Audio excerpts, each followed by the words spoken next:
नमस्कार दोस्तों, स्वागत है आपका मेरे YouTube चैनल जीएस प्लैनेट पर। डेली करंट अफेयर्स की सीरीज़ में 13 नवंबर 2021 की आज की खबरों को देखते हैं और उन पर आधारित जो संभावित प्रश्न बन सकते हैं एग्जाम में देखते हैं। तो पहला प्रश्न है, किस प्रदेश में श्रमिक मित्र योजना प्रारंभ हुई है? विच स्टेट और यूनियन टेरिटरी हैज स्टार्टेड श्रमिक मित्र स्कीम? उत्तर प्रदेश, राजस्थान, दिल्ली या मध्य प्रदेश? देखिए, ये स्कीम दिल्ली सरकार ने प्रारंभ किया है। आइए देखते हैं ये क्या है। देखिए, ये दिल्ली के उप मुख्यमंत्री यानी कि डिप्टी चीफ मिनिस्टर हैं, जिनका नाम क्या है? मनीष सिसोदिया जी। श्रमिक मित्र योजना क्या करेगी? ध्यान दीजिएगा, जे कि जो कंस्ट्रक्शन वर्कर होते हैं, क्या कंस्ट्रक्शन वर्कर यानी कि निर्माण क्षेत्र में काम करने वाले जो वर्कर हैं, उनको लेकर दिल्ली सरकार ने कई सारे स्कीम्स लॉन्च किए हुए हैं। ठीक है, जैसे कि फ्री राशन की या इससे रिलेटेड उनके हेल्थ की, एजुकेशन की जो भी स्कीम्स चल रही है गरीबों की, वो उन तक पहुंच नहीं पा रही हैं, ऐसा सुनने में आ रहा है। तो दिल्ली सरकार ने एक काम किया है कि श्रमिक मित्र बनाए जाएंगे। श्रमिक मित्र मतलब 800 श्रमिक मित्र को निर्माण किया जाएगा। ये क्या होंगे? प्रोफेशनल्स होंगे। इनका काम ही यही होगा, जितने भी कॉन्ट्रैक्टर कंस्ट्रक्शन वर्कर्स हैं उन तक पहुँचें और उन तक ये बताएं कि दिल्ली सरकार उनके लिए क्या क्या स्कीमें मतलब चला रही है, जिससे योजना का लाभ उस बेनिफिशियरी तक पहुंच सके। समझ में आया? तो कंस्ट्रक्शन वर्कर्स को दिल्ली सरकार की योजनाओं का लाभ मिल सके, इसके लिए श्रमिक मित्र की शुरुआत की गई। क्लियर है? ये एक तरह से आउटरीच प्रोग्राम है जो कि बहुत ही बेहतरीन स्कीम है। ये इस दिल्ली के बारे में था। रही बात दिल्ली के बारे में बात कर लें, यहाँ पे मैं लिखना भूल गया हूँ, फिर भी देख लेते हैं। दिल्ली की बात करें, ये भारत का क्या है? यूटी है। ठीक है, यूटी मतलब यूनियन टेरिटरी है। ठीक, और इसकी स्थापना कब हुई थी? 1956 में से यूटी का दर्जा दिया गया था। कब दिया गया था? 1956 में। दूसरी बात, यहाँ पर विधानसभा, ये कुछ चुनिंदा यूनियन टेरिटरीज में है जिनमें विधानसभा यानी असेंबलीज हैं। ठीक है, तो यहाँ पे असेंबली की शुरुआत कब हुई थी? 1993 में। कब हुई थी? 1993 में दिल्ली असेंबली आई थी। ठीक है, तब से क्या हुआ है, वहाँ पर अपना मुख्यमंत्री होता है। तो ये संघ शासित प्रदेश है, उसके बावजूद वहाँ पर अपना मुख्यमंत्री होता है, वहाँ अपनी विधानसभा होती है। तो कुछ मामलों को इनको सौंप दिया गया, बाकी सारा कुछ केंद्र सरकार देखती है, कुछ चीज़ें दिल्ली सरकार के हवाले की गई है। समझ में आ रहा है? तो ये दिल्ली की छोटा सा इतिहास है। दूसरी बात क्या है, दिल्ली के मुख्यमंत्री इस समय कौन है? श्री अरविंद केजरीवाल जी हैं। ठीक है, अरविंद केजरीवाल जी मुख्यमंत्री हैं। वहाँ के जो मेन प्रशासक कौन होते हैं? एलजी होते हैं। कौन होते हैं? एलजी। एलजी का मतलब होता है लेफ्टिनेंट गवर्नर, उपराज्यपाल। तो वहाँ उपराज्यपाल कौन है? अनिल बैजल जी हैं। कौन है? अनिल बैजल। अनिल बैजल जी यहाँ के क्या है? उप मुख्यमंत्री हैं। तो सॉरी, उपराज्यपाल है। तो आपको ये बताना होगा, आपको उपराज्यपाल यानी लेफ्टिनेंट गवर्नर अनिल बैजल, मुख्यमंत्री अरविंद केजरीवाल जी। और दिल्ली कब विधानसभा का स्टेटस प्राप्त करता है? 1993 में। गठन कब होता है? 1956 में, यूटी के रूप में। अब आज भी यूटी ही है। ठीक है, तो ये दिल्ली के बारे में था। अगला है कि विश्व निमोनिया दिवस कब मनाया जाता है? World pneumonia day is observed on which day? तो कब मनाया जाता है? 10, 11, 12, 13, कौन से नवंबर को मनाया जाता है? देखिए, इसका आंसर होगा सी, 12 नवंबर को यह मनाया जाता है। Every 12 November is observed as world pneumonia day. Pneumonia के बारे में देख लेते हैं। देखिए, इसकी शुरुआत कब हुई थी? तो ये इसकी शुरुआत हुई 2009 में। 2009 से क्या किया जा रहा है? निमोनिया के बारे में अवेयरनेस फैलाने के लिए ये दुनिया में बनाया जाता है। समझ में आया? निमोनिया, निमोनिया क्या है? एक बीमारी होती है। ठीक है, जो कि किससे होती है? सामान्यतः यह बैक्टीरिया से होता है। किससे होता है?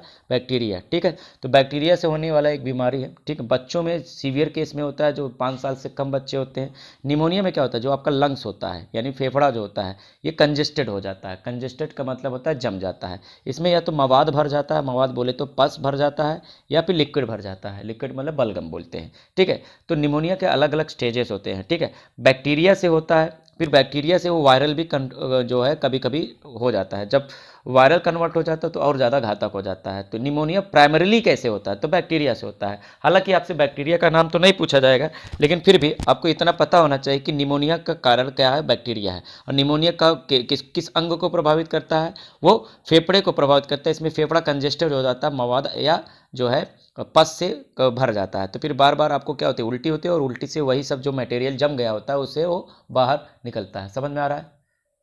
क्लियर है? ठीक है, अब वर्ल्ड निमोनिया क्या डे क्या करता है? प्रत्येक 12 नवंबर को मनाने का उद्देश्य यही है कि दुनिया भर में इसके प्रति जो है जागरूकता फैलाया जाए, कैसे इसको रोका जा सकता है, कैसे ये बीमारी और ना बढ़े, इसको लेकर ये पूरे कैंपेन चलाया जाता है। वर्ल्ड निमोनिया डे, इसको आप पढ़ लीजिएगा। ठीक है, समझ में आया? बच्चों में ज़्यादा होता है, 5 साल से कम बच्चों में। ठीक है, अगला क्वेश्चन, तीसरा क्वेश्चन, किस राज्य के द्वारा रक्षक एक रोड सेफ्टी इनिशिएटिव लॉन्च किया गया है? एक रोड सेफ्टी अभियान है रक्षक, उसको लॉन्च किया गया है, कौन सा राज्य है? तो इसका सही आंसर क्या है? ओडिशा। ओडिशा में रक्षक नाम का एक कैंपेन बनाया गया है जिससे क्या किया जाएगा, रोड सेफ्टी को और ज़्यादा प्रमोट किया जाएगा। सड़क सुरक्षा को इम्प्रूव करने के लिए ये स्कीम लॉन्च की गई है। इसका नाम क्या है? रक्षक। देश में क्या होगा, ध्यान दीजिए, 30,000 फर्स्ट रिस्पॉन्डर्स होंगे। ठीक है, ये अपने आप में इस तरह का स्कीम लॉन्च करने वाला पहला भारत का राज्य है। एग्जाम में पूछा जा सकता है, पहला भारतीय राज्य क्या करेगा। देखिए, जितने भी जो सड़क दुर्घटनाएं होती है उसमें क्या होता है, ज़्यादातर जो सड़क दुर्घटनाओं में मौत होती है उसका प्रमुख कारण है कि उसको फर्स्ट एड सर्विस नहीं मिल पाती, प्राथमिक उपचार नहीं मिल पाता, जिसकी वजह से ब्लीडिंग ज़्यादा होने की वजह से ब्लीडिंग में एक्सीड हो जाने की वजह से क्या होता है, उनकी डेथ हो जाती है। तो ऐसे केसेस में क्या किया जाए, यदि उनको समय रहते क्या दे दिया जाए, प्राथमिक उपचार अगर मिल जाए, प्राइमरी एड उनको मिल जाए, तो बहुत जल्दी क्या होगा, बहुत जल्दी क्या होगा, समझ में आ रहा है, बहुत जल्दी उनको जो है बचाया जा सकता है। तब क्या किया जाएगा, जितने भी दुर्घटना संभावित क्षेत्र हैं, यानी कि एक्सीडेंटल प्रॉन्ड एरियाज होते हैं, ऐसे सड़क के पास मतलब सरकार के पास आंकड़ा होता है कि किस जगह पर दुर्घटना ज़्यादा होते हैं, तो ऐसी जगह पर क्या किया जाए, 30,000 इंडिविजुअल्स को, यानी कि 30,000 लोगों को ट्रेंड किया जाएगा कि वो तुरंत फर्स्ट रिस्पॉन्ड करें और उनको एक तरह से पोस्ट किया जाएगा। तो जब कभी ऐसी कोई दुर्घटना होगी तो ये लोग फर्स्ट रिस्पॉन्डर्स होंगे और उनको फर्स्ट एड देंगे, हॉस्पिटल ले जाएंगे और जो भी टेक्निकल चीज़ें हो सकती है वो सारा चीज़ करेंगे। तो ये अपने आप में बहुत ही बेहतरीन स्कीम है, ओडिशा सरकार ने इसको लॉन्च किया है। ऐसे बहुत सारे स्कीम जो है अन्य राज्य सरकारों को भी लॉन्च करना चाहिए। समझ में आ रहा है? तो ये पूरा का पूरा खेल है। क्लियर है? ओडिशा के बारे में बात करते हैं। ओडिशा ईस्ट में जो है स्थापित, ईस्ट में लोकेटेड एक राज्य। देखिए ये रहा उड़ीसा, इसकी राजधानी क्या है, भुवनेश्वर। इसके गवर्नर यानी कि राज्यपाल कौन है, इसके गवर्नर गणेशी लाल हैं। यहाँ के सीएम कौन है, नवीन पटनायक जी, 5 बार से लगातार यहाँ के मुख्यमंत्री बन रहे हैं। ठीक है, यहाँ की सबसे इंपॉर्टेंट चोटी कौन सी है, महेंद्रगिरी, एग्जाम में पूछ लिया जाता है। महेंद्रगिरी पर्वत चोटी किस राज्य में है, तो किस राज्य में है, वो उड़ीसा में है। इसके अलावा जो नेशनल पार्क है यहाँ पे, भीतरकनिका, सिमिलीपाल, नंदनकानन यहाँ के प्रमुख नेशनल पार्क है, राष्ट्रीय उद्यान है। ठीक है, दूसरी बात, बायोस्फीयर रिजर्व। बायोस्फीयर रिजर्व कौन सा है यहाँ पे, सिमिलीपाल। सिमिलीपाल देखिए नेशनल पार्क के साथ साथ क्या है, बायोस्फीयर रिजर्व है। एक और इंपॉर्टेंट चीज़ है यहाँ पे, देखिए world heritage site. World heritage site यहाँ कौन कौन से, सूर्य मंदिर, कोणार्क में सूर्य मंदिर है। ठीक है, यहाँ का वर्ल्ड हेरिटेज साइट। इसके अलावा फेमस लेक, यहाँ की चिल्का, जो कि सबसे बड़ी ब्रैकिश या लैगून झील है भारत की। लैगून झील जो सागर के किनारे, सागर के एक्सटेंशन से डेवलप होते हैं। तो भारत का सबसे बड़ा लैगून झील या ब्रैकिश लेक पूछा जाएगा तो चिल्का। ठीक है, तो चिल्का लेक कहाँ, उड़ीसा में है। कोणार्क मंदिर, सूर्य मंदिर कहाँ, कोणार्क उड़ीसा में है। ठीक है, सिमलीपाल कहाँ है, बायोस्फीयर रिजर्व। ठीक है, ये कहाँ, उड़ीसा में है। सिमलीपाल, नंदनकानन, भीतरकनिका, ये नेशनल पार्क कहाँ, उड़ीसा में। उड़ीसा के बारे में इतना आपको जानकारी होनी चाहिए। चौथा क्वेश्चन, विश्व योगासन चैंपियनशिप का आयोजन किस स्थान पर हुआ। World yogasana championship organize in which state, या विच प्लेस होना चाहिए, यहाँ स्टेट नहीं, यहाँ पर क्या होना चाहिए, प्लेस होना चाहिए। ठीक है, और ये आपको पता होना चाहिए, योगासन को लेकर ये स्पोर्ट्स का दर्जा इसको दे दिया गया है, खेल का दर्जा दे दिया गया है योगासन, और विभिन्न देशों के द्वारा इसको क्या किया जा रहा है, इसको स्पोर्ट की तरह प्रमोट किया जा रहा है। और पहली बार क्या हुआ, जैसे क्रिकेट का चैंपियनशिप होता है, फुटबॉल का होता है, अन्य खेलों की तरह इस योगासन को भी खेल की तरह, चैंपियनशिप की तरह इसे जो है प्रयोग किया जाएगा। तो भारत में पहली बार विश्व योगासन चैंपियनशिप का आयोजन किया गया, और ये कहाँ किया गया, भुवनेश्वर में। कहाँ किया गया, भुवनेश्वर। ध्यान दीजिएगा, भारत की मेजबानी में होगी पहली विश्व योगासन चैंपियनशिप, ये हो चुकी है। ठीक है, first ever national yoga championship begin, कहाँ से शुरुआत हो चुकी है, ये भुवनेश्वर में शुरू हो गया। क्लियर है? तो इससे क्या होगा, योग को भी और ज़्यादा प्रमोट किया जाएगा। समझ में आ रहा, योग को भी क्या किया जाएगा, और ज़्यादा प्रमोट किया जाएगा। और भुवनेश्वर के बारे में ऑलरेडी हमने आपको पढ़ लिया, उड़ीसा के बारे में अभी हमने पीछे वाली स्लाइड में देखा था। भुवनेश्वर से एक और फैक्ट याद रखिएगा, क्या कि ये भारत का पहला ऐसा शहर हो गया है जो 100% क्या किया है इसने, वैक्सीनेशन के लिए। पहला जिला ऐसा है जो 100% वैक्सीनेशन कर पाया था एलिजिबल लोगों का। एलिजिबल लोग मतलब जितने एलिजिबल लोग थे सबका वैक्सीनेशन 100% इसने कर लिया है। ये भी एग्जाम में पूछा जा सकता है।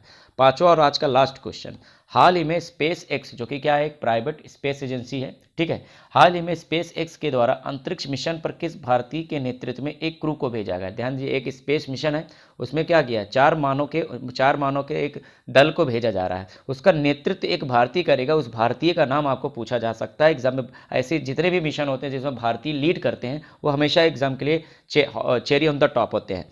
A crew of 4 astronauts led by Indian has been sent by SpaceX on space mission. Who is this Indian? Rajachari, Rakesh Patel and Rajeshwar Dharmesh Pradhan. तो ये कौन है सही आंसर इसका? इसका सही आंसर है राजाचारी। ठीक है, राजाचारी। ये देखिए, new crew of space x mission led by Indian origin astronaut talks with IS का मतलब होता है Indian space station, international space station, अंतर्राष्ट्रीय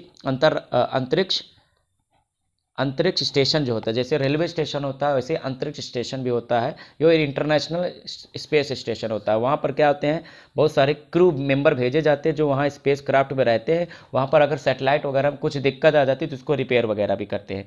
तो टेक्नोलॉजी इतनी आगे जा चुकी है कि आप स्पेस में जो सैटेलाइट घूम रहे हैं उसको रिपेयर भी किया जाता है। तो बीच बीच में ऐसे मिशन भेजे जाते हैं, नासा भेजता रहता है, लेकिन पहली बार नासा और स्पेस एक्स मिलकर क्या कर रहे हैं, इस तरह के मिशन को अंजाम दे रहे हैं। स्पेस एक्स क्या है, देखिए अमेरिका की एक क्या है, एक प्राइवेट स्पेस कंपनी है। जैसे नासा क्या है, गवर्नमेंट ऑथराइज्ड है, इसरो क्या है, गवर्नमेंट ऑथराइज है भारत की। वैसे क्या होता है, स्पेस एक्स का एक प्राइवेट स्पेस एजेंसी है, ठीक है, जो कहाँ बेस्ड है, अमेरिका में। और इसके मालिक कौन है, एलन मस्क है। कौन है, एलन मस्क। एग्जाम में पूछा जा रहा है आजकल, एलन मस्क किसके मालिक हैं, एलन मस्क जो है स्पेस एक्स के क्या है, मालिक है, फाउंडर है। एलन मस्क दुनिया के सबसे अमीर इंसान है, दुनिया के सबसे अमीर इंसान है। ठीक है, तो ये बेटा आज के 5 क्वेश्चन थे, होपफुली समझ में आया होगा। कहीं कोई डाउट हो जरूर टेलीग्राम में मुझे मैसेज कीजिएगा। आज के लिए इतना ही।